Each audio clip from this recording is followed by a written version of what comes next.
నిత్య పూజలకు కావలసిన చిన్న ఇత్తడి దేవుడి విగ్రహాలు. రాబోతున్నది గురు పౌర్ణమి. సాయిబాబా పూజలు చేసుకోవడానికి, అభిషేకాలు చేసుకోవడానికి ఈ విగ్రహం చాలా బాగుంది. హెవీ వెయిట్లో వచ్చింది. ఫినిషింగ్ చాలా బాగుంది.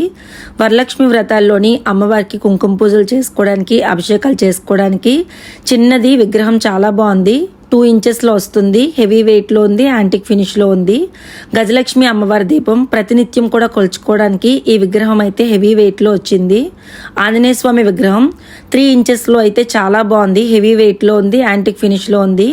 గోమాతతో ఉన్న కృష్ణయ్య విగ్రహం ఎవరికైనా గిఫ్ట్ చేయడానికైనా మన ఇంట్లో పెట్టుకోవడానికైనా చాలా మంచిది. అలానే కుబేర దీపం పెట్టుకోవచ్చు. అలాగే కాయిన్స్ వేసుకొని దేవుడి గదిలో పెట్టుకోవచ్చు. ఇది కూడా ప్రతి ఒక్కరింట్లో ఉంటే చాలా మంచిది. అలానే అన్నపూర్ణాదేవి నిత్యం మనం వంటగదిలో పెట్టుకొని పూజ చేసుకుంటే చాలా మంచిది. ఇది కూడా హెవీ వెయిట్లో వచ్చింది. ఏకహారతిగా ఉపయోగించుకోవచ్చు. హారతి ఇచ్చుకోవడానికి కూడా ఉపయోగించుకోవచ్చు. ఇది కూడా ఫినిషింగ్